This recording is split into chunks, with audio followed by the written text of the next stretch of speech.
죄송합니다. 정말 죄송해요. 폭우 속 오토바이 배달을 하다가 회장 박무진의 차를 받아 쓰러진 지우는 필사적으로 사과했습니다. 박무진 회장은 지우를 일으키며 헬멧을 들어주었어요. 그 순간 17년 만에 죽은 아들의 얼굴과 마주했습니다. 심장이 멎는 듯 했어요. 회장은 떨리는 눈으로 지우의 오른팔을 확인했습니다. 거기에는 화상 흉터가 있었어요. 17년 전 화재, 혼란 속에서 구출된 아기, 그리고 집에서 기다리고 있을 손녀 서연. 이 순간 박무진이 마주한 건 무엇일까요? 사연 시작 전 구독과 좋아요 눌러주시면 그곳에 행복이 가득하길 진심으로 바라겠습니다. 2025년 11월 어느 금요일 밤 11시가 넘어가는 시각이었습니다.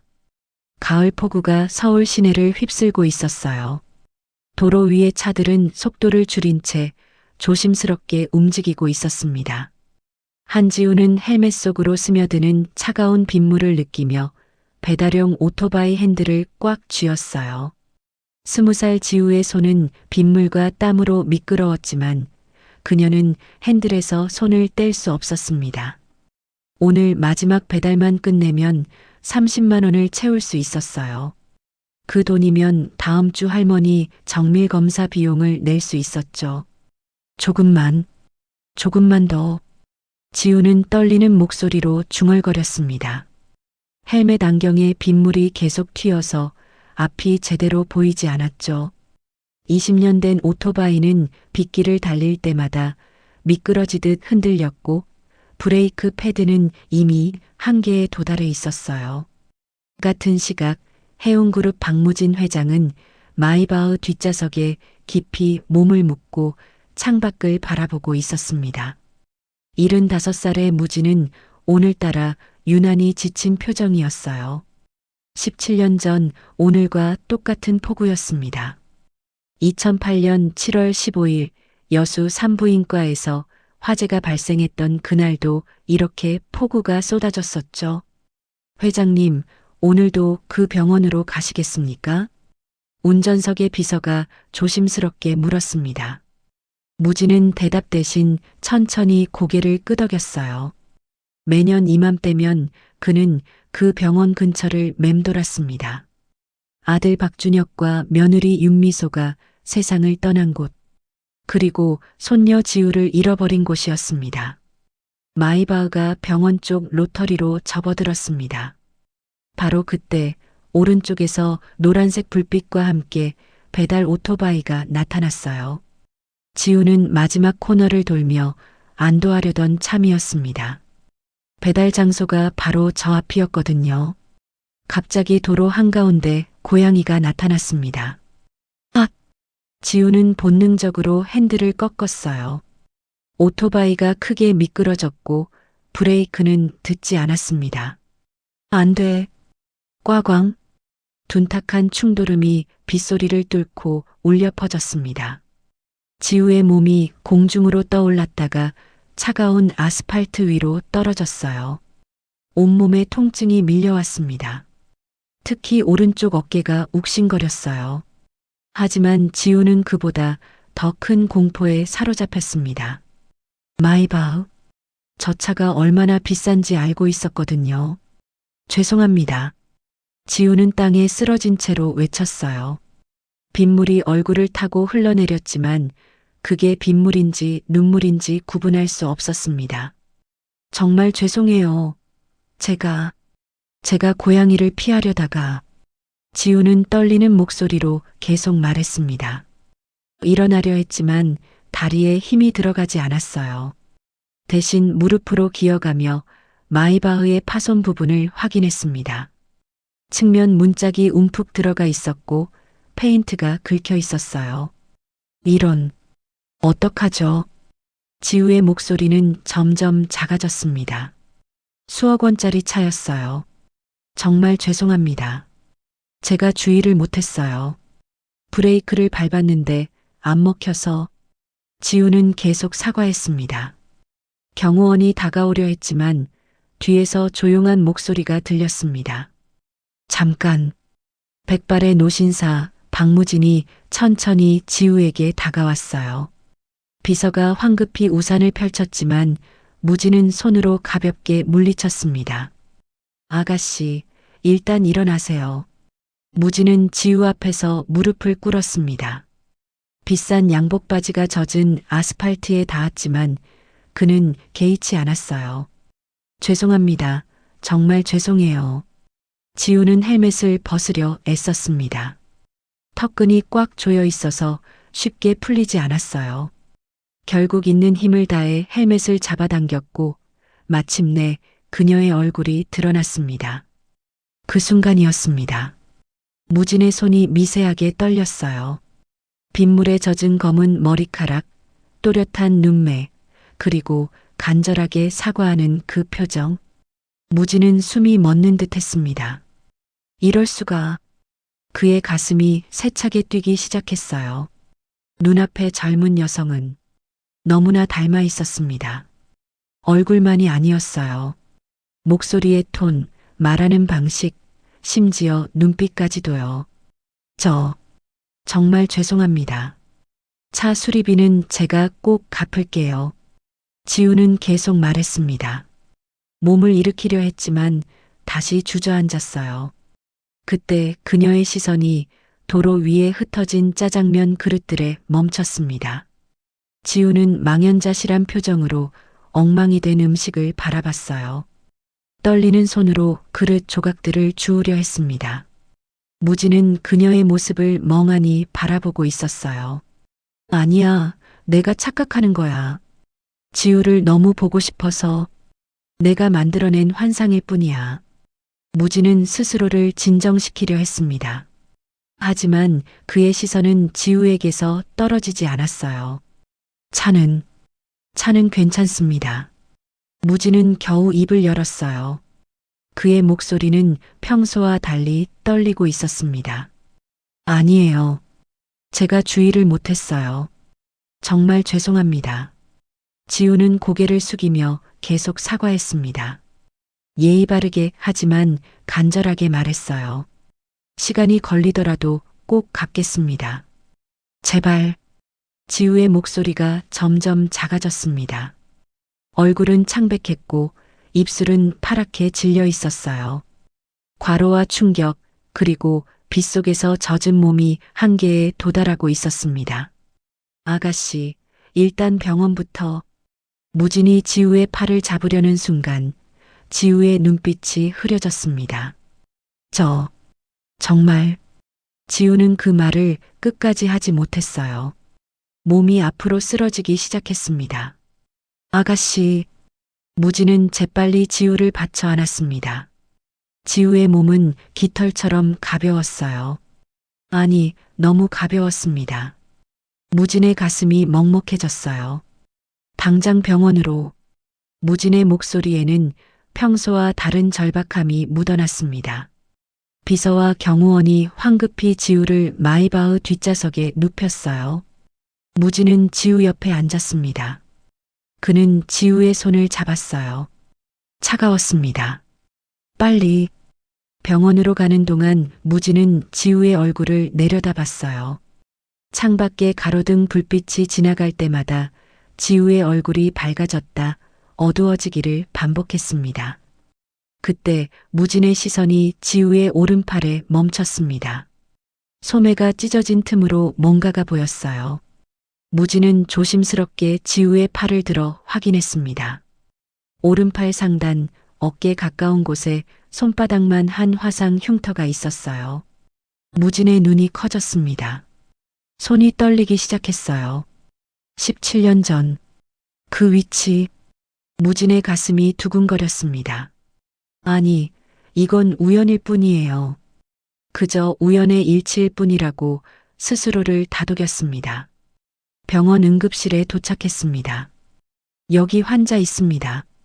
비서가 외치자 의료진이 급히 달려왔어요. 무진은 그 뒤를 따라갔습니다. 보호자이십니까? 간호사가 물었습니다.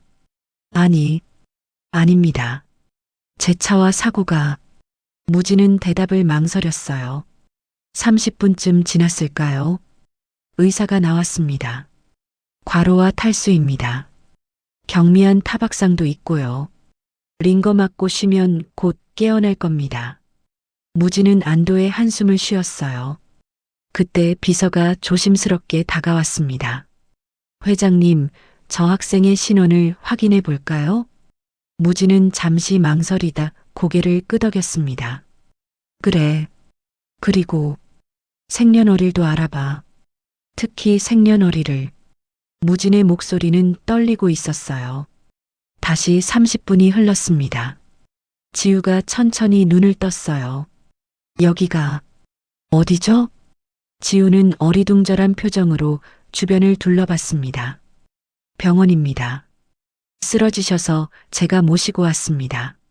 무진의 목소리는 부드러웠습니다. 아, 지우는 상황을 파악하고는 급히 일어나려 했어요. 죄송합니다. 제가 또 폐를 끼쳤네요. 지우는 침대에서 내려와 자신의 몸을 살폈습니다. 다친 데는 없습니까? 무진이 물었어요. 네, 저는 괜찮아요. 정말 괜찮습니다. 지우는 가방을 찾으며 말했습니다. 차 수리비는 꼭 갚겠습니다. 시간이 걸리더라도 차는 중요하지 않습니다. 무진은 지우를 진정시켰어요. 저 할머니가 걱정하실 것 같아서 가봐야 해요. 지우의 목소리에는 조급함이 묻어났습니다. 제가 집까지 태워드리겠습니다. 무진이 제안했지만 지우는 고개를 저었어요. 아니에요, 괜찮습니다. 지우는 가방에서 메모지를 꺼냈습니다. 대신 제 전화번호 드릴게요. 내일 꼭 연락 주세요. 수리비 갚는 방법 상의하고 싶어요. 지우는 떨리는 손으로 번호를 적었어요. 무진은 그 메모지를 받아들었습니다. 그럼 먼저 실례하겠습니다. 지우는 예의 바르게 인사하고 병원을 나서려 했어요. 무진은 지우의 뒷모습을 한참 동안 지켜봤습니다. 그의 손에 든 메모지는 빗물에 조금 젖어 있었지만 전화번호는 선명하게 적혀 있었어요. 무진은 그 메모지를 꽉 쥐었습니다. 그의 가슴 속에서는 17년간 잠들어 있던 무언가가 깨어나고 있었어요. 지우가 병원을 나선 지 1시간쯤 지났을까요? 박무진은 여전히 응급실 복도의 플라스틱 의자에 앉아 있었습니다. 그의 손에는 지우가 남긴 메모지가 들려 있었어요. 빗물에 번진 글씨였지만 전화번호만큼은 또렷하게 읽을 수 있었죠. 회장님, 차를 대기시켜 놨습니다. 돌아가시겠습니까? 비서가 조심스럽게 물었습니다. 무진은 고개를 끄덕였지만 자리에서 일어나지 않았어요. 그의 시선은 지우가 사라진 복도 끝을 향하고 있었습니다. 비서실장, 예, 회장님. 그 학생, 한지우라고 했나? 신원 확인은 됐나? 비서실장은 태블릿을 꺼내 확인했습니다. 네, 회장님. 한지우 20살입니다. 생년월일은 비서실장이 잠시 말을 멈췄어요. 무진의 눈빛이 날카로워졌습니다. 2008년 7월 15일입니다. 그 순간 무진의 손에서 메모지가 떨어졌어요. 바닥에 떨어진 종이가 바람에 살짝 날렸지만 무진은 그것을 주울 생각도 하지 못했습니다. 7월 15일. 무진은 중얼거렸습니다. 그의 목소리는 떨리고 있었어요. 비서실장이 황급히 메모지를 주어 무진에게 건넸지만 무진은 받지 않았습니다. 그는 천천히 일어나 복도 끝 창가로 걸어갔어요. 밖은 여전히 비가 내리고 있었습니다. 빗줄기는 조금 잦아들었지만 도로는 여전히 젖어 있었어요. 가로등 불빛이 빗물에 반사되어 반짝이고 있었습니다. 2008년 7월 15일. 무진은 그날을 떠올렸습니다. 17년 전 여수의 작은 산부인과 병원이었어요. 아들 준혁이 전화를 걸어왔던 날이었죠. 아버지, 딸이에요. 딸을 낳았어요. 준혁의 목소리는 흥분으로 떨리고 있었습니다. 무진은 그 목소리를 듣는 순간 자신도 모르게 눈물이 났었어요. 환갑을 넘긴 나이에 손주를 본다는 것. 그것도 딸이라니. 무진은 그날 곧장 여수로 달려갔었습니다. 병원에 도착했을 때는 오후 4시쯤이었어요. 여름 햇살이 따갑게 내리쏘이던 날이었습니다. 아버님, 며느리 윤미소가 침대에 앉아 환하게 웃으며 맞이했어요. 그녀의 품에는 하얀 베넷 저고리를 입은 작은 아기가 안겨 있었습니다. 아버님, 우리 지우 좀 보세요. 미소는 아기를 조심스럽게 무진에게 보여줬습니다. 무진은 그때 처음으로 손녀를 봤어요. 작았습니다. 무진의 두 손바닥에 들어올 정도로 작고 연약해 보였어요. 이 예쁜 눈매는 준혁 씨를 꼭 닮았어요. 미소는 행복하게 웃으며 말했습니다. 무진은 아기의 얼굴을 자세히 들여다봤어요. 정말 준혁을 닮아 있었습니다. 눈매가, 코가, 입술이 모두 아들을 빼닮았어요. 아버님, 미소가 다시 불렀습니다. 지우 오른팔에 작은 붉은 점이 있는데 의사 선생님이 혈관종이라고 나중에 없어질 거래요. 미소는 아기의 오른팔을 살짝 들어 보여줬습니다. 어깨 가까운 곳 작은 붉은 점이 있었어요. 동전만한 크기였죠. 하지만 전 이것도 우리 지우만의 특별한 표시 같아서 좋아요. 미소는 그렇게 말하며 아기의 팔을 쓰다듬었습니다. 그날 오후는 정말 행복했어요. 준혁과 미소, 그리고 갓 태어난 지우. 무진은 평생 느껴보지 못한 행복을 느꼈습니다. 하지만 그 행복은 오래가지 못했어요. 사흘 뒤밤 병원에 화재가 발생했습니다. 전기실에서 시작된 불이었어요.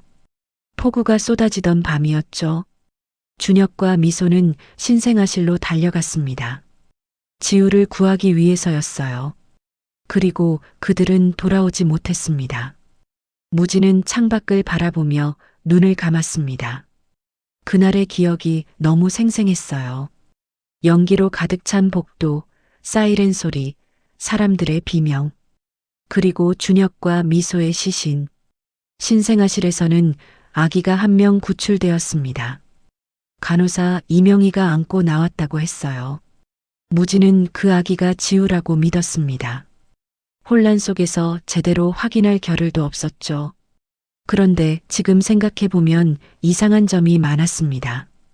그 아기는 울지 않았어요. 그리고 오른팔에 붉은 점이 없었습니다.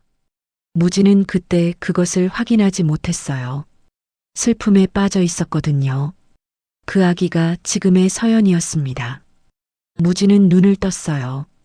회장님, 17년 전 그날 병원 화재 사건 기록을 다시 찾아보겠습니다.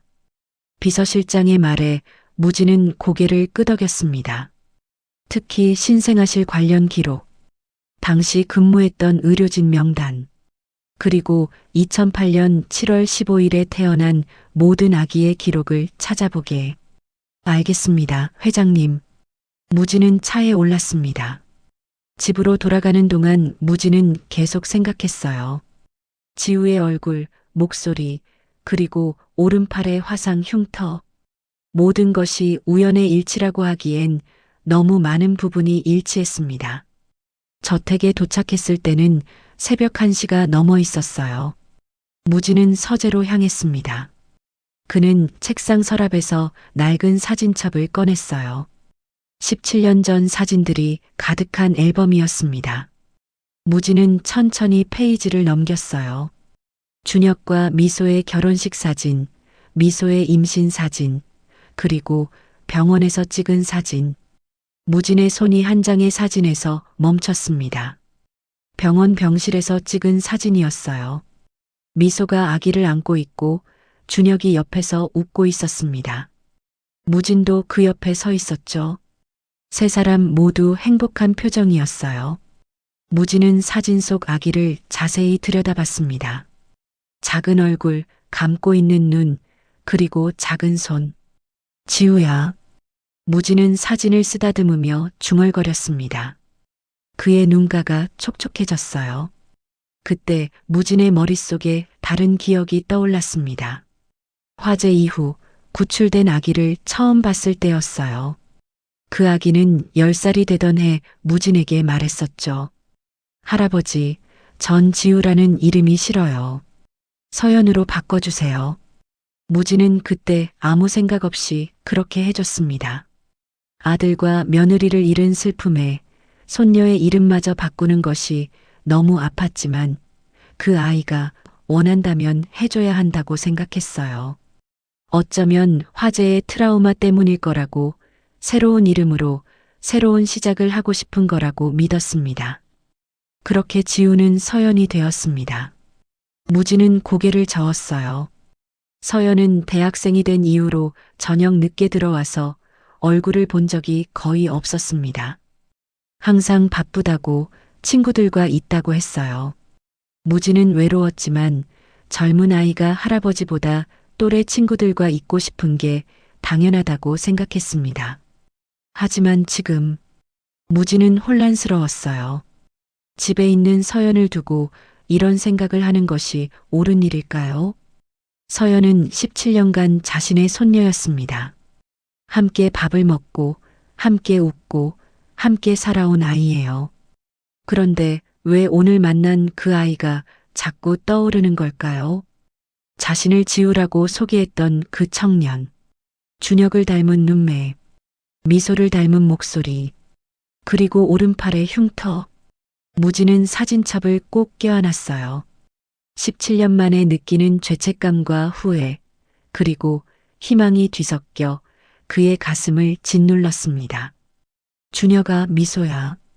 무진은 사진 속 아들과 며느리를 바라보며 말했어요. 내가 제대로 확인하지 못해서. 무진의 목소리는 떨리고 있었습니다. 만약 오늘 만난 그 아이가 정말 지우라면 17년간 그 아이는 어떻게 살아왔을까요? 누가 돌봐줬을까요? 배가 고프지는 않았을까요? 추운 겨울은 어떻게 버텼을까요? 밖에서는 여전히 비가 내리고 있었어요. 17년 전 그날처럼 말이죠. 무진은 책상 위에 지우의 전화번호가 적힌 메모지를 펼쳐놓았습니다. 그리고 그 옆에 17년 전 사진을 나란히 놓았어요. 사진 속 갓난아기와 오늘 만난 20살 청년.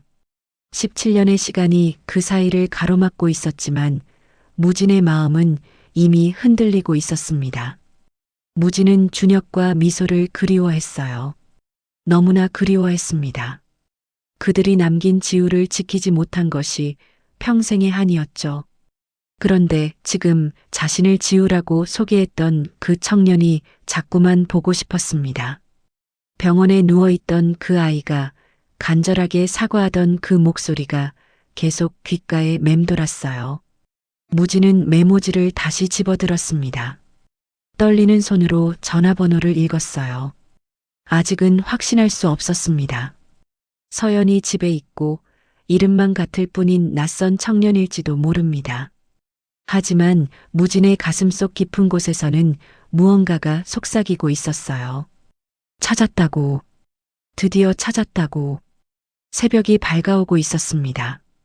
비는 여전히 내리고 있었지만 무진의 가슴속에는 작은 희망의 불씨가 타오르기 시작했어요. 무진은 메모지를 조심스럽게 접어 지갑에 넣었습니다. 그리고 사진첩을 다시 서랍에 넣었어요.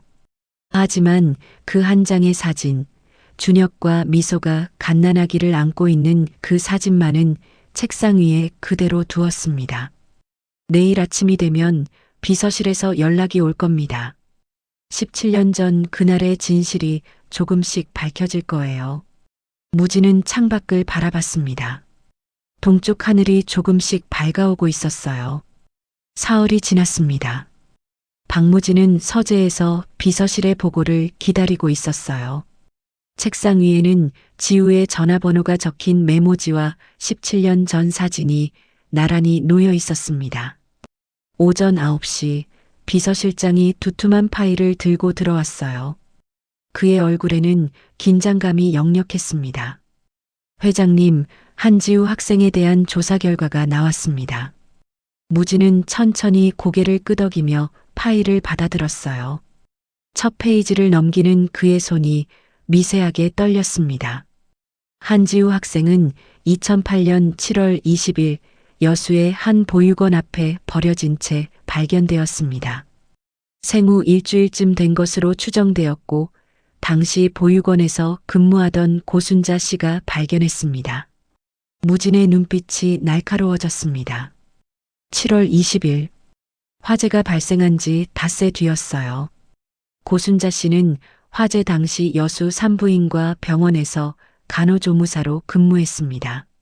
사건 이후 퇴직하고 보육원으로 옮겼고 2년 후 지우 학생을 정식 입양했습니다. 무진의 가슴이 두근거렸어요. 화재 당시 병원에 있던 사람이 닷새 뒤 아기를 발견했다니. 그런데 2015년 지우 학생이 10살이 되던 해 갑자기 보육원 이사장이 두 사람을 내보냈습니다. 이명이라는 여성이 당시 보육원 이사장에게 5천만 원을 입금한 기록이 있습니다. 이명희? 17년 전 화재 당시 신생아실 간호사였고 화재 직후 행방이 묘연했던 인물입니다. 더 이상한 점은 이명희가 박서현 아가씨와 10년간 지속적으로 금전 거래를 해왔다는 겁니다. 무진의 얼굴이 굳어졌어요. 두 사람의 관계를 더 깊이 파악하게. 비서실장은 다음 페이지를 펼쳤습니다. 보육원에서 쫓겨난 후 두 사람은 서울 외곽 쪽방촌으로 이주했습니다. 고순자 씨는 파지를 주우며 10살 지우 학생은 전단지를 돌리며 생계를 이었습니다. 중학교는 검정고시로 고등학교는 1년 만에 자퇴했고요. 마지막 페이지에는 조사팀이 2주일간 촬영한 사진들이 있었어요. 새벽 시장에서 상자를 나르는 지우, 밤늦게 배달하는 모습, 약국 앞에 할머니, 그리고 마지막 사진. 무진의 손이 그 사진에서 멈췄어요. 쪽방촌의 좁은 골목이었습니다. 석양빛이 골목 끝을 비추고 있었어요. 그 빛 속에서 지우와 할머니가 나란히 걷고 있었습니다. 지우는 할머니의 팔을 부축하고 있었고 할머니는 지우의 어깨에 손을 얹고 있었어요. 두 사람 모두 환하게 웃고 있었습니다. 지우는 손에 무언가를 들고 있었어요. 자세히 보니 작은 빵 봉지였습니다. 아마 할머니를 위해 산 모양이었어요. 할머니는 그 빵 봉지를 보며 행복하게 웃고 있었습니다. 가난했습니다. 힘들었어요. 하루하루가 고통스러웠을 겁니다. 쪽방촌의 좁은 방, 낡은 옷, 제대로 먹지 못하는 끼니. 그런데도 두 사람은 웃고 있었어요. 진심으로 행복하게 웃고 있었습니다. 무진의 눈가가 뜨거워졌어요. 그는 사진을 들고 한참을 바라봤습니다. 회장님, 비서실장이 조심스럽게 불렀지만 무진은 대답하지 않았어요. 그저 사진을 꽉 쥐고 있을 뿐이었습니다. 10년입니다. 10년간 저 아이는 이렇게 살아왔어요. 추운 겨울에도, 더운 여름에도, 비 오는 날에도 이명이라는 누군가 때문에 보육원에서 쫓겨나 연고도 없는 서울 외곽에서 하루하루를 버텨왔습니다. 무진은 사진을 책상 위에 조심스럽게 내려놓았어요. 그리고 창밖을 바라봤습니다. 같은 생년월일, 지우라는 이름, 화재 당시 병원에 있던 할머니, 그리고 10년 전 이명희의 개입. 모든 것이 우연이라고 하기엔 너무 많은 부분이 석연치 않았습니다. 이명희와 서연의 관계를 더 파헤치게. 통화 기록, 계좌 이체 내역, 만난 장소, 모든 것을 찾아내. 무진의 목소리는 차갑고 단호했습니다. 그리고 고순자 씨에 대해서도 더 자세히 알아보게. 17년 전 화재 당시 무엇을 목격했는지, 왜 그 아이를 입양했는지. 알겠습니다, 회장님. 비서실장이 나간 뒤 무진은 다시 사진을 집어들었어요. 웃고 있는 지우와 할머니. 석양빛 속에서 서로를 의지하며 걷는 두 사람. 무진은 마음이 복잡했습니다. 아직 확신할 수는 없었어요. 지우가 정말 자신이 잃어버린 그 아이인지, 단지 이름과 생년월일이 우연히 같은 것뿐인지. 하지만 사흘 전 병원에서 본 그 얼굴, 준혁을 닮은 그 눈매가 자꾸만 떠올랐습니다. 무진은 책상 서랍을 열어 17년 전 사진을 꺼냈어요. 준혁과 미소가 갓난아기를 안고 있는 사진. 그리고 방금 전 본 사진. 20살이 된 지우가 할머니와 함께 웃고 있는 사진. 두 장의 사진을 나란히 놓았습니다. 무진의 가슴 속에서 무언가가 꿈틀거렸어요. 이것이 그리움인지, 호기심인지, 아니면 다른 무엇인지 알 수 없었습니다. 다만 확실한 것은 저 아이를 다시 보고 싶다는 것. 그리고 10년간 저 아이를 지켜온 할머니를 만나보고 싶다는 것이었어요. 무진은 지우의 전화번호가 적힌 메모지를 꺼내 들었습니다. 사흘 전 지우가 떨리는 손으로 적어준 번호. 무진은 그 메모지를 한참 들여다봤어요. 연락을 해도 될까요? 아직 아무것도 확실하지 않은데. 단지 같은 생년월일이라는 것, 이름이 같다는 것, 그리고 석연치 않은 정황들 뿐인데. 하지만 무진의 손은 이미 전화기를 들고 있었습니다. 그는 천천히 번호를 눌렀어요. 신호음이 울렸습니다. 한 번, 두 번, 세 번. 여보세요? 지우의 목소리가 들렸습니다. 무진의 가슴이 뛰었어요. 사흘 만에 듣는 그 목소리. 아, 사흘 전 사고 났던. 아, 회장님. 기다리고 있었어요. 차 수리비 말씀드리려고. 아닙니다. 그게 아니라.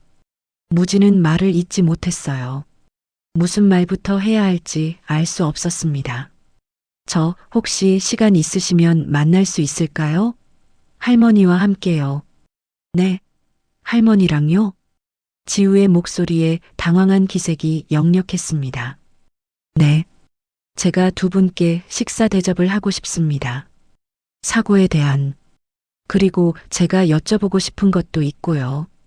무진은 최대한 자연스럽게 말하려 했어요. 아, 그러실 필요 없는데. 부탁입니다. 무진의 목소리에는 간절함이 묻어났어요. 그 자신도 왜 이렇게 간절한지 설명할 수 없었습니다. 다만 저 아이를 다시 보고 싶었어요. 그리고 할머니를 만나 이야기를 듣고 싶었습니다. 전화 너머로 지우가 망설이는 소리가 들렸습니다. 그럼 내일 저녁은 어떠세요? 좋습니다.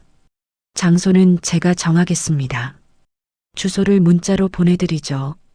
전화를 끊은 뒤 무진은 한참을 그대로 앉아 있었어요.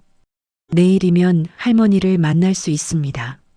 17년 전 무슨 일이 있었는지, 왜 그 아이를 입양했는지 물어볼 수 있어요. 무진은 다시 사진을 들여다봤습니다. 웃고 있는 지우와 할머니. 10년의 고난 속에서도 서로를 지켜온 두 사람. 무진의 가슴 속에서 따뜻한 무언가가 퍼져나갔습니다. 이것이 무엇인지 아직 확신할 수 없었어요. 다만 분명한 것은 내일 저녁이 기다려진다는 것. 저 아이와 할머니를 다시 만나고 싶다는 것이었습니다. 지우야. 무진은 사진 속 청년을 향해 중얼거렸습니다. 너는 대체 누구니? 밖에는 해가 지고 있었어요. 석양빛이 서재로 스며들었습니다. 무진은 두 장의 사진을 나란히 놓고 한참을 바라봤습니다. 다음 날 저녁 6시, 박무진은 북촌의 한정식 전문점 별채 앞에 서 있었습니다. 비서가 미리 예약해둔 독립된 공간이었어요. 무진은 시계를 보며 숨을 고르고 있었습니다.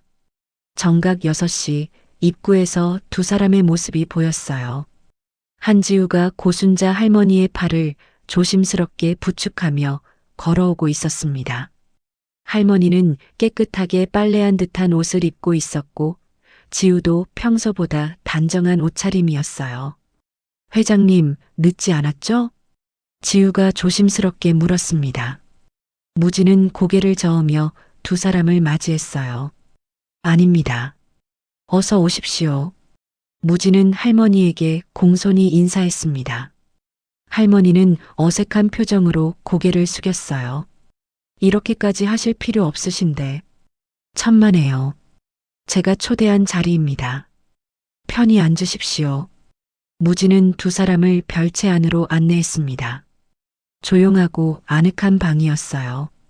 낮은 테이블에는 정갈하게 차려진 한정식 상차림이 준비되어 있었습니다. 지우는 할머니가 자리에 앉는 것을 도왔어요. 방석을 고르고 할머니의 허리를 받쳐주며 천천히 앉혔습니다. 그 모습을 보던 무진의 눈빛이 부드러워졌어요. 할머니, 무릎 괜찮으세요? 지우가 걱정스럽게 물었습니다. 할머니는 손을 흔들며 괜찮다고 했어요. 괜찮다, 괜찮아. 넌 어서 앉아라. 지우는 할머니 옆에 앉았습니다. 무진은 두 사람의 건너편에 자리했어요. 음식이 하나둘씩 나오기 시작했습니다. 계절에 맞는 나물, 신선한 생선구이, 정성스럽게 끓인 국. 무진은 두 사람이 편하게 식사할 수 있도록 먼저 숟가락을 들었어요. 많이 드십시오. 하지만 무진의 시선은 음식이 아닌 두 사람에게 향해 있었습니다. 지우는 먼저 할머니 앞에 반찬을 덜어주고 있었어요. 할머니가 좋아할 만한 부드러운 것들로 골라서요. 할머니, 이건 짜지 않아요. 드셔보세요. 그래, 고맙다. 할머니도 지우의 작은 접시에 무언가를 올려놓았습니다. 생선살을 발라서 가시를 꼼꼼히 제거한 뒤였어요. 너 이거 좋아하잖아. 많이 먹어. 그 자연스럽고 따뜻한 모습. 무진은 숟가락을 든 채 멈춰 서 있었습니다. 무진의 머릿속에 한 장면이 떠올랐어요. 17년 전 며느리 윤미소가 식탁에서 자신의 접시에 반찬을 덜어주던 모습. 아버님, 이건 간이 세지 않아요. 드셔보세요라며 환하게 웃던 그 얼굴. 무진은 가슴이 먹먹해졌습니다. 17년간 잊고 있던 그 온기. 누군가 자신을 챙겨주던 그 따뜻함. 지우와 할머니의 모습에서 그것이 느껴졌어요. 회장님, 괜찮으세요? 지우의 목소리에 무진은 정신을 차렸습니다. 아, 네. 괜찮습니다. 무진은 애써 차분하게 숟가락을 들었어요. 하지만 그의 손은 미세하게 떨리고 있었습니다. 식사가 어느 정도 진행된 뒤 무진은 조심스럽게 입을 열었습니다. 할머니, 제가 여쭤봐도 될까요? 네, 말씀하세요. 지우 양을 어떻게 가족으로 맞이하시게 됐는지. 할머니의 표정이 잠시 굳어졌어요. 지우도 할머니를 바라봤습니다. 할머니는 찻잔을 들어 한 모금 마신 뒤 천천히 입을 열었습니다. 17년 전이었습니다. 제가 여수 산부인과 병원에서 간호조무사로 일할 때였어요. 무진의 심장이 세차게 뛰기 시작했습니다. 화재가 났던 그날 밤, 저는 신생아실 근처에 있었습니다. 할머니의 목소리가 떨렸어요. 연기가 복도로 퍼지고 사람들이 비명을 지르고 저는 신생아실로 뛰어갔습니다. 할머니는 잠시 말을 멈추고 숨을 고르었습니다. 아기들이 울고 있었어요. 너무 무서워서요. 저는 아기 한 명을 안고 밖으로 나왔습니다. 그런데 할머니의 눈가가 붉어졌어요. 불길이 제 옷에 옮겨 붙었습니다. 저는 아기를 꽉 안고 뛰었어요. 그때 아기의 오른팔이 불에 닿았습니다. 무진의 손이 떨렸습니다. 지우의 오른팔 화상 흉터. 다행히 밖으로 나올 수 있었습니다. 하지만 그 아기의 오른팔에는 화상이 남았어요. 할머니는 지우의 오른팔을 바라봤습니다. 이 아이 오른팔의 흉터는 제가 지켜주지 못한 증거 같아서 평생 미안했습니다. 할머니의 눈에서 눈물이 흘러내렸어요. 지우는 할머니의 손을 꽉 잡았습니다. 할머니, 괜찮아요. 무진은 애써 차분함을 유지하려 했습니다. 하지만 그의 목소리는 떨리고 있었어요. 그 아기가 지우 양이었습니까? 네. 닷새 뒤 보육원 앞에서 그 아기를 다시 봤을 때 저는 운명이라고 생각했습니다. 할머니는 가방에서 작은 보자기를 꺼냈어요. 조심스럽게 풀자 낡은 베네 저고리가 나왔습니다. 이게 그날 밤 이 아이가 입고 있던 옷입니다. 17년간 간직했어요. 무지는 떨리는 손으로 베네 저고리를 받아들었습니다. 오래되어 누렇게 변색되었지만 정성스럽게 보관한 흔적이 역력했어요. 그때 무진의 손가락이 뭔가에 닿았습니다. 베네 저고리 안쪽 작은 주머니 같은 것이 꿰매어져 있었어요. 무진은 조심스럽게 그것을 열었습니다. 작은 금장식이 나왔습니다. 나침반 모양이었어요. 무진의 눈이 커졌습니다. 손이 심하게 떨렸어요. 그는 그것을 알고 있었습니다. 며느리 윤미소가 직접 만든 것. 우리 지우가 인생의 바다에서 길을 잃지 않게라며 정성스럽게 꿰맨 그 금장식. 이건 무진의 목소리가 갈라졌습니다. 제 며느리가 만든 겁니다. 방 안에 정적이 흘렀어요. 지우와 할머니는 무슨 말인지 이해하지 못한 채 무진을 바라봤습니다. 무진은 금장식을 꽉 쥐었어요. 17년 만에 다시 손에 쥔 며느리의 유품. 그것이 지금 이 아이와 함께 있었다는 것. 무진의 가슴에서 무언가가 터져나왔습니다. 17년간 얼어붙어 있던 무언가. 아들과 며느리가 떠난 후 느껴보지 못했던 따뜻한 온기가 가슴 가득 퍼져나갔어요. 지우야. 무진은 처음으로 그렇게 불렀습니다. 지우의 이름을 마치 손녀를 부르듯이. 지우는 당황한 표정으로 무진을 바라봤어요. 할머니도 무슨 일인지 몰라 두 사람을 번갈아 봤습니다. 무진은 눈물을 참으며 말했습니다. 제가 확인하고 싶은 게 있습니다. 혹시 유전자 검사를 해볼 수 있을까요? 일주일이 지났습니다. 박무진은 서재에서 비서실장의 전화를 기다리고 있었어요. 책상 위에는 나침반 금장식이 놓여 있었습니다. 일주일 내내 무진은 그것을 손에서 놓지 못했어요. 오후 2시 전화벨이 울렸습니다. 무진은 떨리는 손으로 전화기를 들었어요. 회장님, 유전자 검사 결과가 나왔습니다. 비서실장의 목소리가 들렸습니다. 무진은 숨을 깊이 들이마셨어요. 박무진 회장님과 한지우 학생의 친족 관계 확률은 99.9%입니다. 의학적으로 확실한 조성 관계입니다. 그 순간 무진의 눈에서 눈물이 주르르 흘러내렸습니다. 75평생을 살면서 남들 앞에서 눈물을 보인 적이 거의 없었던 그였지만 지금은 참을 수 없었어요. 감사합니다.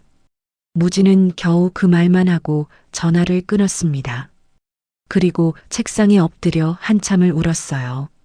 17년간 품어왔던 의문, 17년간 느꼈던 위화감, 17년간 찾아 헤맸던 손녀. 모든 것이 풀리는 순간이었습니다. 지우야. 우리 지우. 무진는 사진첩을 펼쳤습니다. 준혁과 미소가 갓난아기를 안고 있는 사진. 이제 확신할 수 있었어요. 그 아기가 지금의 지우라는 것을.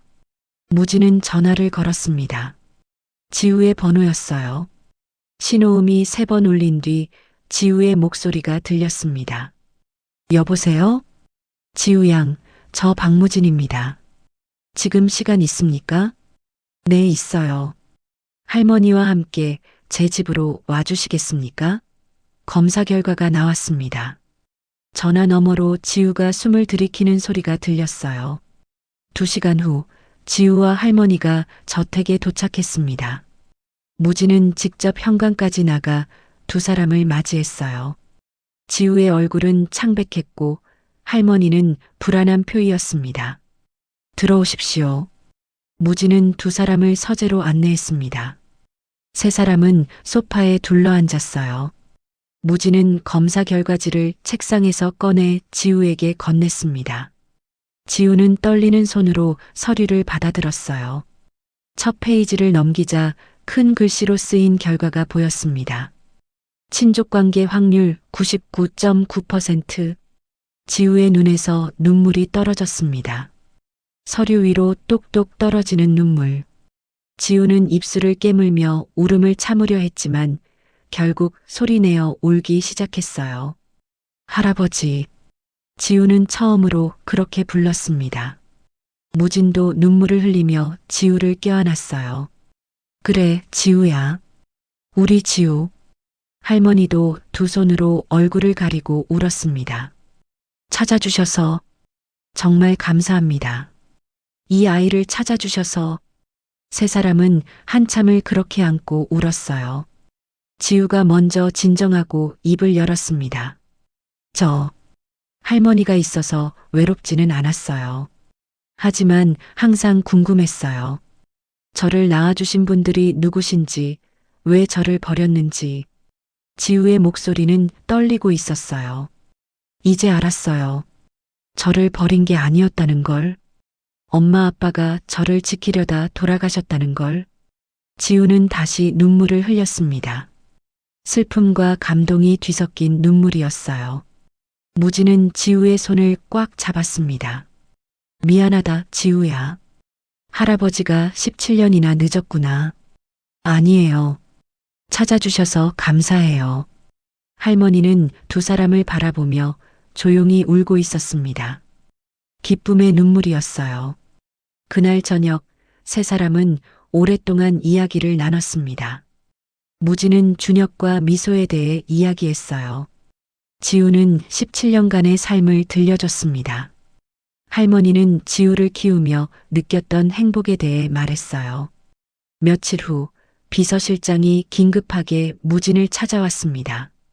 회장님, 중요한 사실을 발견했습니다. 비서실장의 얼굴에는 긴장감이 역력했어요. 이명희와 박서연 아가씨가 어제 강남의 한 카페에서 만났습니다. 저희 조사팀이 촬영했습니다.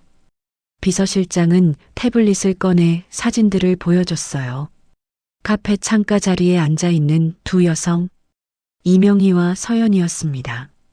두 사람은 1시간 넘게 대화했고 매우 친밀한 관계로 보입니다. 무진의 얼굴이 굳어졌어요. 더 있습니다. 박서연 아가씨가 최근 10년간 매달 이명희에게 거액을 입금했고 회장님의 차명 계좌에서도 상당한 금액을 무단으로 인출한 기록이 있습니다. 무진의 주먹이 떨렸습니다. 얼마나 됩니까? 총 30억 원 정도입니다. 무진은 의자에 깊이 앉았어요. 17년간 자신이 손녀로 믿었던 아이. 그 아이가 이명희와 공모하고 있었다니. 그리고 회장님, 비서실장은 다른 파일을 꺼냈습니다. 17년 전 병원 CCTV를 복원했습니다. 화재 당일 영상입니다. 비서실장은 노트북을 열어 영상을 재생했어요. 흑백의 낡은 영상이었습니다. 2008년 7월 15일 밤 10시 30분. 복도를 걷는 여성 한 명이 보였어요. 이명희입니다. 비서실장이 설명했습니다. 이명희는 주변을 살피더니 전기실 문을 열고 들어갔어요. 10분 뒤 그녀가 나왔습니다. 그리고 빠르게 복도를 걸어갔어요. 화재는 이명희가 전기실에서 나온 지 20분 후에 발생했습니다. 무진의 얼굴이 창백해졌습니다. 계획된 범죄였다는 겁니까? 네. 이명희는 의도적으로 화재를 일으킨 것으로 보입니다. 그리고 혼란 속에서 자신의 아이와 회장님의 손녀를 바꿔치기 한 것으로 추정됩니다. 무진은 고개를 떨구었어요. 17년 전 그날 밤, 준혁과 미소가 신생아실로 달려가 목숨을 잃었던 그 화재. 그것이 계획된 범죄였다니. 이명희를 찾아내십시오. 그리고 서연을 불러오십시오. 무진의 목소리는 차갑게 얼어붙어 있었습니다. 내일 저녁 이 집으로. 비서실장이 나간 뒤 무진은 창밖을 바라봤어요. 17년간의 거짓이 하나씩 벗겨지고 있었습니다. 이제 남은 것은 서연과의 대면이었어요. 무진은 주먹을 꽉 쥐었습니다. 분노가 치밀어 올랐지만 동시에 슬픔도 밀려왔어요. 17년간 손녀로 믿고 키웠던 아이. 그 아이가 처음부터 거짓이었다니. 하지만 무진에게는 이제 진짜 손녀가 있었습니다. 지우가 있었어요. 17년 만에 되찾은 진짜 가족. 무진은 그 생각에 조금이나마 위안을 받았습니다. 다음 날 저녁, 운명의 시간이 다가오고 있었어요. 유전자 검사 결과가 나온 지 사흘이 지났습니다. 박무진의 비서실은 밤낮 없이 움직이고 있었어요. 서연 주변 인물들에 대한 조사가 본격적으로 시작되었습니다. 비서실장은 서연의 개인 비서를 조용한 카페로 불러냈어요. 30대 초반의 여성이었습니다. 그녀는 5년간 서연을 가까이서 보좌해온 사람이었죠. 김 비서님, 편하게 말씀해 주십시오. 이 자리는 비공식적인 면담입니다. 비서실장의 말에 김 비서는 고개를 끄덕였어요. 하지만 그녀의 손은 떨리고 있었습니다. 제가 말해도 될까요? 회장님께서 진실을 알고 싶어 하십니다. 김 비서는 잠시 망설이다 입을 열었어요. 10년 전이었습니다. 제가 입사한 지 얼마 안 됐을 때였어요. 아가씨가 어떤 여성과 통화하시는 걸 우연히 들었습니다. 김 비서의 목소리는 떨리고 있었어요. 그 보육원 애와 할머니를 완전히 쫓아내야 한다. 그래야 아무도 의심하지 않는다. 아가씨가 그렇게 말씀하셨습니다. 비서실장의 눈빛이 날카로워졌습니다. 확실합니까? 네. 저는 그때 이상하다고 생각했지만 감히 말씀드리지 못했습니다. 김 비서는 눈물을 글썽였어요. 같은 시각 다른 비서실 직원은 서연의 전속 운전기사를 만나고 있었습니다. 50대 중반의 남성이었어요. 그는 10년 넘게 서연을 운전해온 사람이었습니다.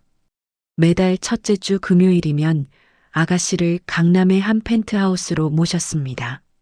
운전기사는 조심스럽게 말했어요. 거기가 이명의 시댁이었습니까? 네.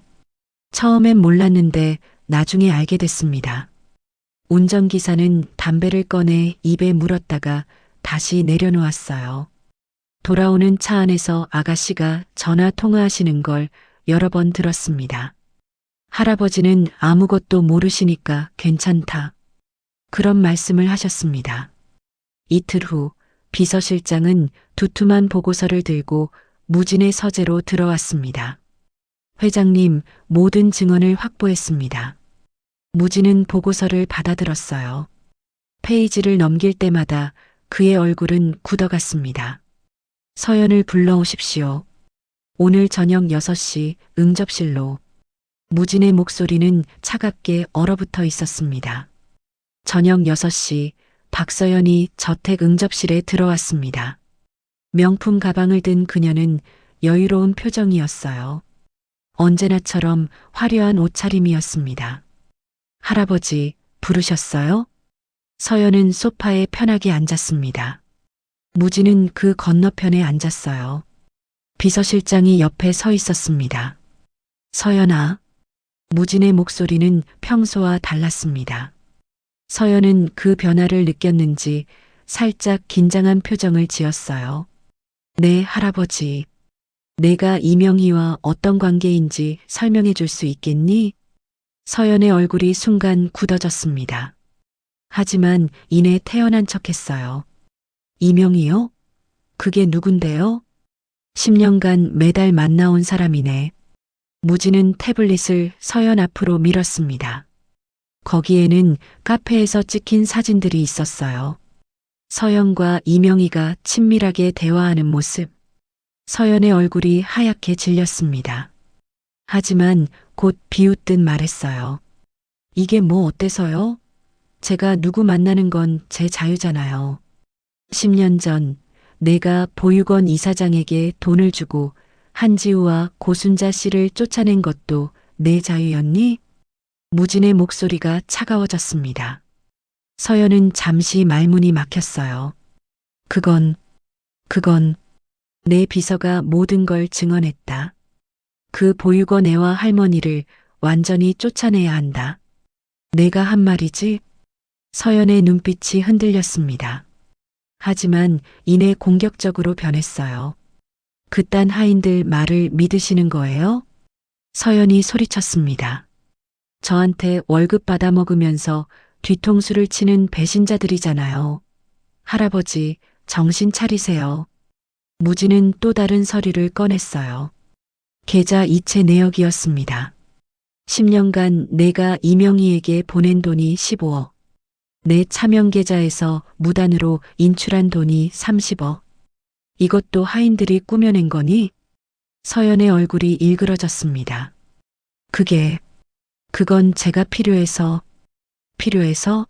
무엇이 필요했지? 진짜 손녀를 숨기기 위해서였나? 무진의 목소리가 떨렸어요. 분노였습니다. 아니에요. 서연이 벌떡 일어났습니다. 할아버지, 이제 나이 드셔서 이상한 망상에 빠지신 거 아니에요? 그 배달하던 애가 뭐라고 꼬드긴 거예요? 서연은 명품 가방을 집어들었어요. 어서 제 카드 한도나 올려주시고 이번 달 용돈 더 주세요. 친구들이랑 여행 가기로 했거든요. 그 순간 무진의 마지막 기대마저 무너졌습니다. 17년간 손녀로 믿고 키웠던 아이. 그 아이가 끝까지 이런 모습을 보일 줄은 몰랐어요. 무진은 천천히 자리에서 일어났습니다. 이 집을 당장 떠나라. 무진의 목소리는 얼음장처럼 차가웠어요. 네.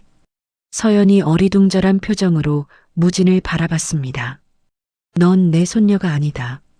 17년간 거짓으로 살아온 사람이지. 무진은 비서실장에게 눈짓했습니다. 비서실장이 준비된 서류를 꺼냈어요.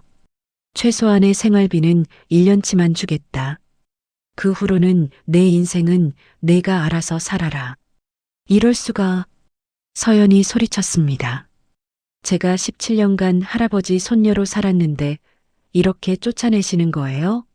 제 권리는요? 상속은요? 넌 아무 권리가 없다. 무진은 단호하게 말했어요. 법적 처벌은 내 어미 이명희에게 집중할 것이다. 화재를 일으키고 아이들을 바꿔치기 하고 17년간 사기를 친 그 여자에게 말이다. 무진은 응접실 문을 열었습니다. 하지만 너는 어렸을 때부터 속았으니 처벌하지 않겠다. 대신 이 집을 떠나라. 오늘 밤까지. 서연은 눈물을 흘리며 무진을 바라봤어요. 하지만 그 눈물에는 진심이 느껴지지 않았습니다. 분노와 억울함 뿐이었죠. 후회하실 거예요, 할아버지. 서연은 그 말을 남기고 응접실을 나갔습니다. 높은 구두 소리가 복도에 울려 퍼졌어요. 무진은 창가로 걸어가 밖을 바라봤습니다. 석양이 지고 있었어요. 서연이 짐을 싸서 저택을 나서는 모습이 보였습니다. 17년간 함께 살았던 아이. 하지만 그 17년은 거짓이었어요. 무진은 깊은 한숨을 내쉬었습니다. 가슴이 아팠습니다. 분노보다는 슬픔이 더 컸어요. 17년간 자신이 믿었던 것들이 모두 무너지는 기분이었습니다. 회장님, 비서실장이 조심스럽게 불렀습니다. 이명희는 현재 태국에 있는 것으로 확인됐습니다. 인터폴에 협조 요청을 했습니다. 좋네. 무진은 여전히 창밖을 바라보고 있었어요. 그 여자를 반드시 잡아들이게. 17년 전 진실을 밝혀야 한다. 알겠습니다, 회장님. 비서실장이 나간 뒤 무진은 혼자 남았습니다. 그는 주머니에서 작은 사진 하나를 꺼냈어요. 지우가 할머니와 함께 웃고 있는 사진. 비서실 조사팀이 찍은 것이었습니다. 무진은 그 사진을 보며 작은 미소를 지었어요. 서연은 떠났지만 진짜 손녀는 돌아왔습니다. 17년 만에 되찾은 진짜 가족. 무진은 전화를 들어 지우에게 연락했습니다. 지우야, 할아버지다. 내일 저녁에 할머니랑 같이 저녁 먹을 수 있겠니? 할아버지가 너희를 정식으로 집에 모시고 싶구나. 전화 너머로 지우의 놀란 목소리가 들렸어요. 정말요, 할아버지? 그래. 이제 너희가 이 집의 진짜 주인이란다. 무진은 전화를 끊고 다시 창밖을 바라봤습니다. 밤이 깊어가고 있었어요. 하지만 무진의 가슴 속에는 새로운 희망이 싹트고 있었습니다. 17년간의 거짓이 끝나고 진실의 시간이 시작되고 있었어요. 다음 날 오후 박무진은 지우와 고순자 할머니를 저택으로 모셨습니다. 큰 짐은 없었어요. 쪽방촌에서 가져올 게 별로 없었거든요. 몇 벌의 옷과 할머니의 약, 그리고 지우가 아껴두었던 책 몇 권이 전부였습니다. 현관에 들어선 지우와 할머니는 넓은 저택을 돌아보며 어색해했어요. 무진은 두 사람을 2층으로 안내했습니다. 할머니께서는 이 방을 쓰시면 됩니다. 햇살이 잘 들고 조용해요. 무진은 남향의 넓은 방문을 열었습니다. 깨끗하게 정돈된 방이었어요. 침대도 화장대도 옷장도 모두 새 것이었습니다. 이런 너무 좋은 방을. 할머니는 당황한 표정이었어요. 무진은 할머니의 손을 잡았습니다. 할머니, 무진의 목소리는 떨리고 있었어요. 당신이 17년간 우리 손녀를 지켜주셨습니다. 추운 겨울에도 더운 여름에도 혼자서 이 아이를 키워주셨어요. 무진은 깊이 고개를 숙였습니다. 이제는 제가 두 분을 평생 모시겠습니다. 부디 편히 지내주십시오. 할머니의 눈에서 눈물이 흘러내렸어요. 지우도 할머니를 부축하며 함께 울었습니다. 무진은 다시 복도 끝으로 걸어갔어요. 그곳에는 17년간 잠겨있던 문이 있었습니다. 지우야, 이리 오렴. 무진은 열쇠를 꺼내 문을 열었습니다. 문이 천천히 열리며 먼지 냄새가 살짝 풍겼어요. 하지만 방 안은 깨끗하게 관리되어 있었습니다. 이 방은? 지우가 조심스럽게 물었습니다. 내 부모님 방이란다. 17년간 아무도 들어오지 못하게 했지. 지우는 천천히 방 안으로 들어갔어요. 벽에는 부모님의 사진이 걸려 있었습니다. 결혼식 사진, 여행 사진, 그리고 병원에서 찍은 사진. 지우는 사진 앞에 멈춰 섰어요. 사진 속 젊은 남자가 자신과 정말 닮아 있었습니다. 눈매가, 코가, 입술이 똑같았어요. 아빠. 지우는 떨리는 목소리로 중얼거렸습니다. 방 한쪽에는 옷장이 있었어요. 무진은 옷장을 열었습니다. 거기에는 해운 회사 유니폼이 걸려 있었어요. 내 아버지 준혁이는 항해사였단다. 바다를 사랑했지. 무진은 유니폼을 꺼내 지우에게 보여줬습니다. 지우는 조심스럽게 유니폼을 만졌어요. 17년이 지났지만 여전히 아버지의 채취가 남아있는 것 같았습니다.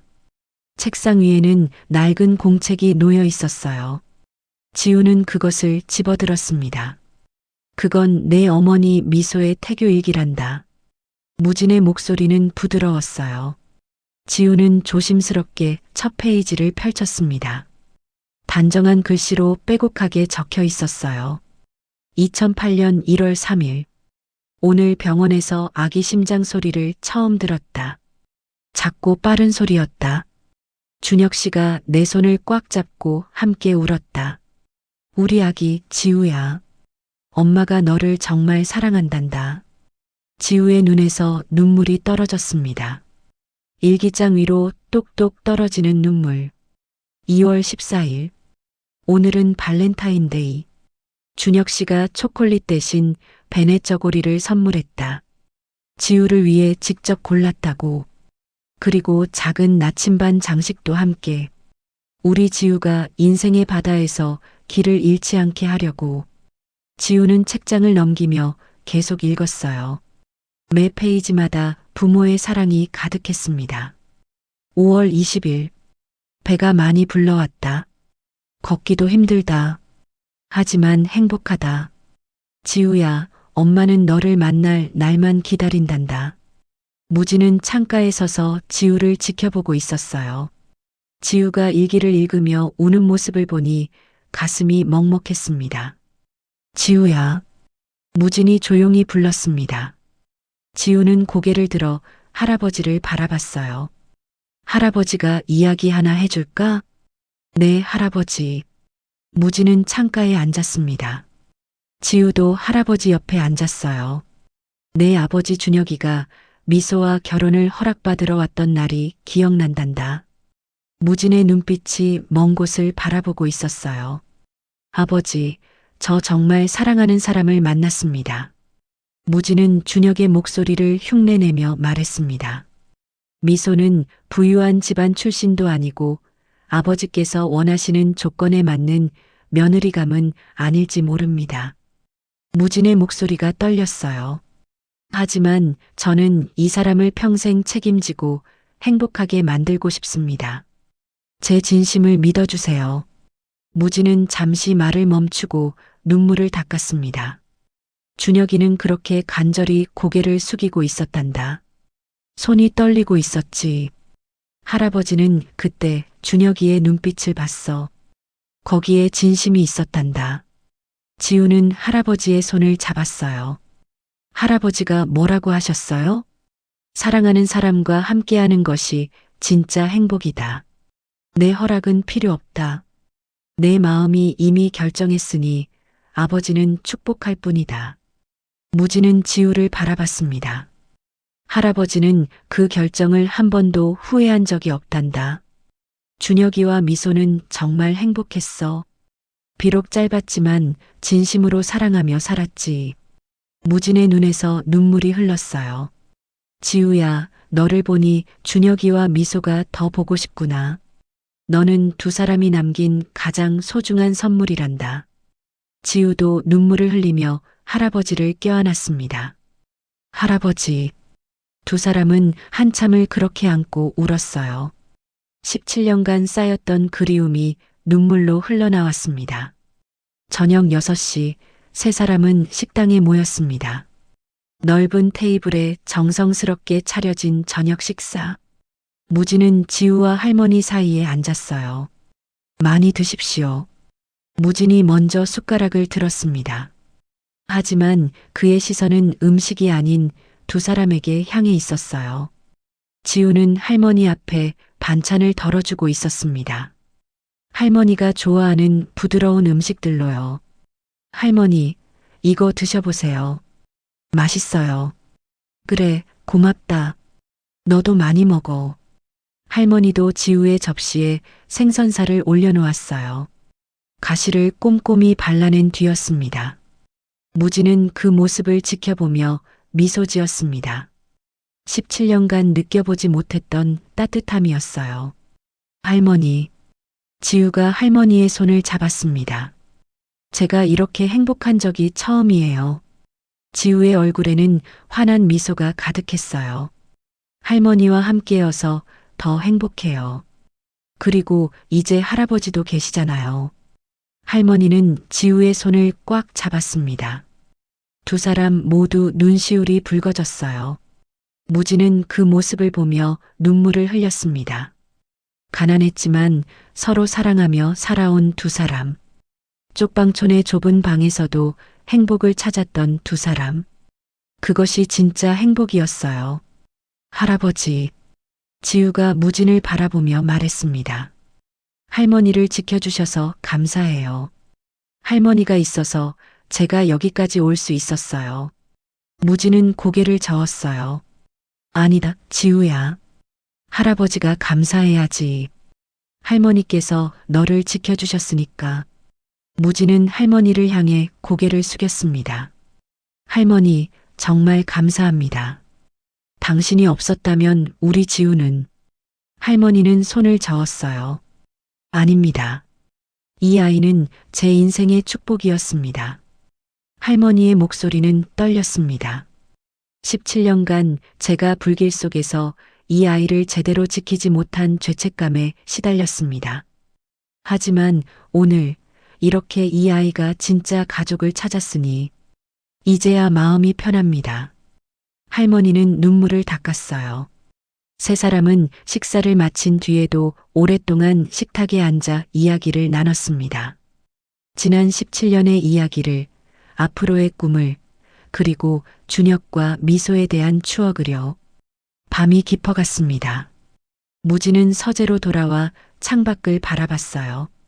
저택의 불빛이 따뜻하게 빛나고 있었습니다. 17년 만에 이 집에 진짜 가족이 돌아왔어요. 웃음소리가 들리고 따뜻함이 느껴지고 사랑이 흐르는 집. 무진은 책상 위에 사진을 집어들었습니다. 준혁과 미소가 갓난아기를 안고 있는 사진. 준혁아, 미소야. 우리 지우가 돌아왔단다. 할아버지가 찾았어. 무진은 사진을 가슴에 안았습니다. 17년간 잃어버렸던 가족의 의미를 되찾은 순간이었어요. 챕터 9 손녀의 다짐과 함께하는 배움. 일주일이 지났습니다. 박무진은 서재에서 변호사와 상속 관련 서류를 검토하고 있었어요. 그때 노크 소리가 들렸습니다. 할아버지, 들어가도 될까요? 지우의 목소리였습니다. 무진은 변호사에게 눈짓했어요. 변호사가 자리를 뜨자 지우가 들어왔습니다. 손에는 두툼한 파일을 들고 있었어요. 방금 변호사님이 나가시는 걸 봤어요. 상속 이야기하셨죠? 무진은 고개를 끄덕였습니다. 할아버지. 지우는 무진의 손을 잡았어요. 저는 재산이 필요하지 않아요. 할아버지, 저 경영을 배우고 싶어요. 무진의 눈이 커졌습니다. 지우의 눈빛은 진지하고 간절했어요. 할아버지를 지키고 할아버지가 평생 일궈온 것을 지킬 수 있는 사람이 되고 싶어요. 그냥 받기만 하는 상속자가 아니라 함께 만들어가는 후계자가 되고 싶습니다. 무진의 가슴이 뜨거워졌어요. 17년간 서연에게서 한 번도 들어보지 못한 말이었습니다. 그래서 이걸 만들었어요. 지우는 파일을 펼쳤습니다. 정성스럽게 작성된 사업 계획서였어요. 지우 로지스틱스, 배달 노동자를 위한 안전 물류 플랫폼입니다. 무진은 계획서를 자세히 들여다봤습니다. 낮은 수익, 높은 사고율, 부족한 안전 장비 문제가 정리되어 있었어요. 저는 2년간 배달 일을 했어요. 브레이크가 고장 나도 고칠 돈이 없어서 그냥 탔죠. 제가 겪었던 위험과 고통을 다른 배달 노동자들은 겪지 않았으면 좋겠어요. 지우는 다음 페이지를 넘겼습니다. 안전한 오토바이 제공, 정기적인 안전 교육, 적정한 배달료 보장, 사고 시 보험 지원. 할아버지께서 멘토가 되어 함께 경영을 가르쳐 주시면 제가 이 사업을 성공시켜서 할아버지께 보답하겠습니다. 무진은 한참을 말없이 지우를 바라봤습니다. 지우야, 너는 정말 내 아버지 준혁이를 닮았구나. 무진의 목소리가 떨렸습니다. 좋다. 우리 함께 배우고 함께 만들어가자. 할아버지가 평생 배운 것을 다 가르쳐 주마. 지우는 환하게 웃으며 할아버지를 껴안았어요. 이틀 후 비서실장이 긴급하게 무진을 찾아왔습니다. 회장님, 이명희가 태국에서 체포되었습니다. 사흘 후 이명희는 한국 경찰에 인도되었고 한 달 뒤 재판이 열렸습니다. 검사는 신생아 바꿔치기, 방화, 사문서 위조, 공갈 등 수십 가지 혐의를 낭독했어요. 재판은 석 달간 이어졌습니다. 마침내 판결의 날이 왔어요. 피고인 이명희에게 징역 15년을 선고한다. 판사의 망치 소리가 법정에 울려 퍼졌습니다. 무진은 지우의 손을 잡았어요. 17년간의 진실이 마침내 밝혀진 순간이었습니다. 그날 저녁 무진과 지우는 서재에서 첫 경영 수업을 시작했습니다. 경영이란 무엇일까? 사람을 이해하고 필요를 파악하고 해결책을 제시하는 것? 무진은 미소 지었습니다. 맞다. 그리고 그 과정에서 가장 중요한 건 진심이란다. 그날부터 두 사람의 일상이 시작되었습니다. 매일 아침 6시 서재에서 경영을 배웠어요. 오후에는 함께 현장을 방문했습니다. 저녁에는 세 사람이 함께 식사했어요. 석 달이 지났습니다. 지우로지스틱스의 사업 계획이 구체화되었어요. 무진은 초기 자금을 지원했고 지우는 팀을 꾸렸습니다. 강남의 작은 사무실에서 시작했어요. 직원은 5명, 모두 배달 경험이 있는 사람들이었습니다. 우리의 목표는 단 하나입니다. 배달 노동자들이 안전하고 행복하게 일할 수 있는 환경을 만드는 것. 지우가 첫 회의에서 말했습니다. 직원들의 눈빛이 빛났어요. 6개월이 지났습니다. 지우로지스틱스는 서울 강남 지역에서 시범 운영을 시작했어요. 50명의 배달 기사가 합류했습니다. 무진의 멘토링과 지우의 열정, 그리고 현장 경험이 결합되어 빠르게 성장하기 시작했어요. 할아버지, 첫 달 매출이 예상보다 30%나 높아요. 배달 기사분들 만족도도 90%예요. 무진은 지우를 바라보며 미소 지었습니다. 손녀는 진심으로 사람을 생각하는 경영자로 자라나고 있었어요. 그날 저녁 세 사람은 식탁에 둘러앉았습니다. 지우야, 정말 자랑스럽구나. 할아버지 덕분이에요. 아니다. 내 열정과 진심이 만든 결과란다. 할머니는 두 사람을 번갈아 보며 행복하게 웃었어요. 17년간 쪽방촌에서 힘들게 살았던 지우가 이제는 당당한 경영자로 성장하고 있었습니다. 무진은 창밖을 바라봤어요. 별이 빛나는 밤하늘이었습니다. 고맙다, 준혁아. 미소야. 좋은 딸을 남겨줘서. 무진은 마음속으로 중얼거렸습니다. 17년간의 고통이 끝나고 새로운 행복이 시작되고 있었어요. 2028년 11월 8일 강남 테헤란로에 우뚝 솟은 지우로지스틱스 신사옥. 3년 전 작은 사무실에서 시작했던 회사는 이제 업계 1위로 성장했습니다. 배달 노동자 복지를 최우선으로 하는 기업 문화가 입소문을 타면서 전국 2,000명의 배달 기사가 함께하고 있었어요. 오전 10시 개관식이 시작되었습니다. 로비에는 수백 명의 하객이 모여 있었어요. 언론사 기자들, 물류업계 관계자들, 그리고 지우로지스틱스 소속 배달 기사들. 박무진은 검은 양복을 차려입고 지우 옆에 서 있었습니다. 이제 78이 된 무진은 3년 전보다 훨씬 건강해 보였어요. 지우와 함께 보낸 시간이 그를 젊어지게 만들었습니다. 지우는 단정한 정장 차림이었어요. 23살이 된 지우는 이제 당당한 경영자였습니다. 하지만 여전히 겸손하고 따뜻한 미소를 잃지 않았어요. 고순자 할머니도 함께 있었습니다. 깨끗한 한복을 입은 할머니는 지우의 손을 꽉 잡고 있었어요. 여러분, 이제 특별한 전시물을 공개하겠습니다. 사회자의 말에 로비 중앙의 커튼이 천천히 열렸습니다. 거대한 유리 케이스 안에 2개의 물건이 전시되어 있었어요. 하나는 마이바흐의 파손된 범퍼, 다른 하나는 부서진 오토바이 잔해였습니다. 하객들 사이에서 작은 탄성이 터져 나왔어요. 유리 케이스 위에는 금색 글씨로 제목이 새겨져 있었습니다. 폭우가 만든 기적.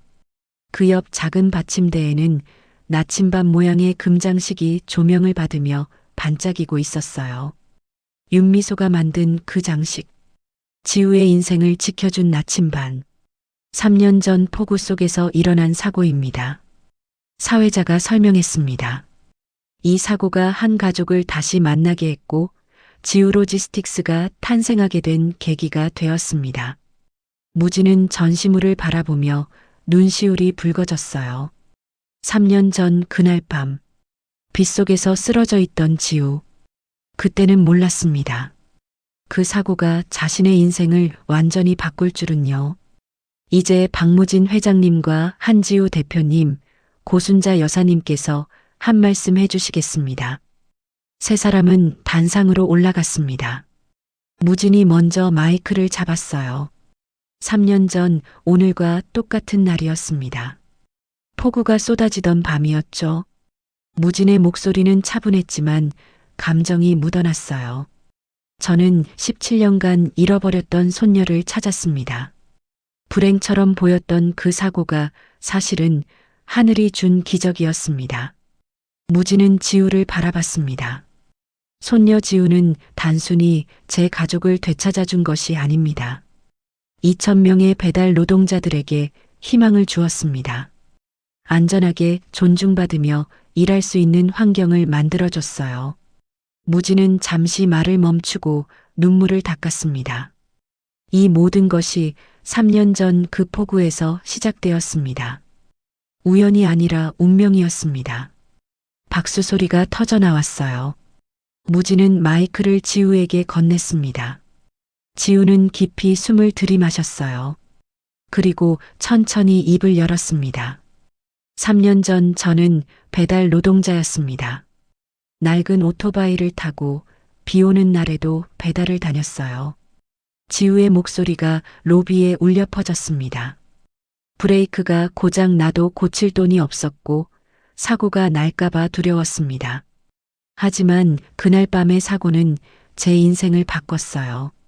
지우는 전시된 오토바이 잔해를 바라봤습니다.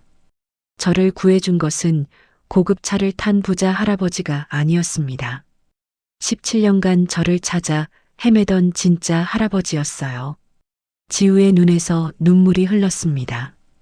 이 모든 것은 할머니의 사랑과 할아버지의 믿음, 그리고 하늘에 계신 부모님의 축복 덕분입니다. 지우는 할머니를 바라봤어요. 할머니도 눈물을 흘리고 있었습니다. 17년간 저를 키워주신 할머니, 폭우 속에서 저를 구해주시고 쪽방촌에서도 웃으며 사는 법을 가르쳐주신 할머니가 제 진짜 가족입니다. 지우는 무진을 바라봤습니다. 그리고 저를 믿어주시고 경영을 가르쳐주시고 함께 꿈을 이뤄주신 할아버지. 할아버지 덕분에 저는 단순히 제 삶만이 아니라 다른 배달 노동자들의 삶도 바꿀 수 있었습니다. 지우는 천장을 올려다봤어요. 그리고 하늘에 계신 부모님, 저를 낳아주시고 저를 지키려다 돌아가신 부모님. 제가 여기까지 올 수 있었던 것은 부모님의 사랑이 저를 지켜줬기 때문입니다. 로비는 숙연해졌습니다. 많은 사람들이 눈물을 흘리고 있었어요. 지우 로지스틱스는 단순한 물류회사가 아닙니다. 우리는 사람을 소중히 여기는 회사입니다. 배달 노동자 한 분 한 분이 존중받고 안전하게 일할 수 있는 곳. 그것이 우리의 목표입니다. 지우는 마이크를 내려놓았습니다. 로비에 우레와 같은 박수가 터져 나왔어요. 개관식이 끝난 후 세 사람은 조용히 차에 올랐습니다. 무진의 운전기사가 차를 몰았어요. 목적지는 서울 근교의 추모공원이었습니다. 오후 3시 차는 추모공원에 도착했습니다. 세 사람은 천천히 언덕을 올라갔어요. 준혁과 미소의 묘소는 언덕 위에 있었습니다. 묘비에는 두 사람의 이름과 함께 작은 글귀가 새겨져 있었어요. 사랑하는 딸 지우를 위해 함께 떠난 부부. 영원히 가족과 함께. 무진은 묘비 앞에 무릎을 꿇었습니다. 지우와 할머니도 나란히 앉았어요. 준혁아, 미소야. 무진의 목소리는 떨렸습니다. 우리 지우가 이렇게 훌륭하게 자랐다. 너희가 남긴 사랑이 17년의 시간을 이겨냈구나. 무진은 묘비를 쓰다듬었어요. 미소야, 내가 만든 나침반 장식. 정말 지우를 지켜줬단다. 인생의 바다에서 길을 잃지 않게 해줬어. 지우는 부모님 사진을 꺼내 묘비 앞에 놓았습니다. 결혼식 날 찍은 사진이었어요. 행복하게 웃고 있는 두 사람. 엄마, 아빠. 지우는 사진을 향해 속삭였습니다. 저 행복해요. 할머니와 할아버지, 그리고 하늘의 부모님이 함께 계셔서 저는 세상에서 가장 사랑받는 사람이에요. 지우의 눈물이 사진 위로 떨어졌습니다. 할머니도 묘비에 손을 얹었어요. 준영님, 미소씨, 제가 지우를 잘 키웠습니다. 이제 진짜 가족에게 돌려드릴 수 있어서 마음이 편합니다. 할머니의 목소리는 평화로웠어요. 17년간의 죄책감이 마침내 사라진 것 같았습니다. 세 사람은 한참을 그렇게 앉아 있었어요. 석양이 지고 있었습니다. 따뜻한 빛이 묘비를 비추었어요. 무진은 지우와 할머니의 손을 잡았습니다. 세 사람의 손이 꽉 맞잡혔어요. 우리는 가족입니다. 무진이 말했습니다. 피로 맺어진 가족도 있고 사랑으로 맺어진 가족도 있습니다. 우리는 둘 다란다. 지우는 할아버지와 할머니를 번갈아 보며 미소 지었어요. 네, 우리는 가족이에요. 세상에서 가장 특별한 가족. 석양이 세 사람을 감싸 안았습니다. 언덕 아래로는 도시의 불빛이 하나둘씩 켜지고 있었어요. 3년 전 폭우 속 사고. 그것은 불행이 아니라 기적의 시작이었습니다. 17년간 헤어져 있던 가족이 다시 만났고 사랑으로 맺어진 가족이 피보다 진한 인연을 증명했어요. 무진은 하늘을 올려다봤습니다. 첫 별이 반짝이기 시작했어요. 고맙다, 준혁아. 미소야. 좋은 딸을 남겨줘서, 그리고 이렇게 우리를 다시 만나게 해줘서. 바람이 살랑 불어왔습니다. 마치 준혁과 미소가 대답하는 것 같았어요. 세 사람은 천천히 언덕을 내려왔습니다. 서로의 손을 잡고 서로를 의지하며 걸었어요. 폭우가 만든 기적. 그 기적은 계속되고 있었습니다. 이 글을 소개하면서 폭우 속 박무진 회장이 쓰러진 배달원 지우를 마주하던 그 순간이 떠오릅니다. 본능적으로 흐르던 눈물, 떨리던 손, 그리고 혹시라는 간절한 희망이 시작되던 바로 그 순간 말입니다. 아들을 떠올리는 무진의 표정을 상상하니 마음이 아프기도 합니다. 한 번의 사고가 세 사람의 운명을 완전히 바꿔놓았던 기적 같은 이야기였습니다. 기적을 마주한 지우와 할머니 그리고 무진의 앞날을 응원하신다면 댓글에 함께 응원해주세요. 지혜로운 사연과 함께 해주셔서 감사합니다. 행복 가득한 하루 보내세요.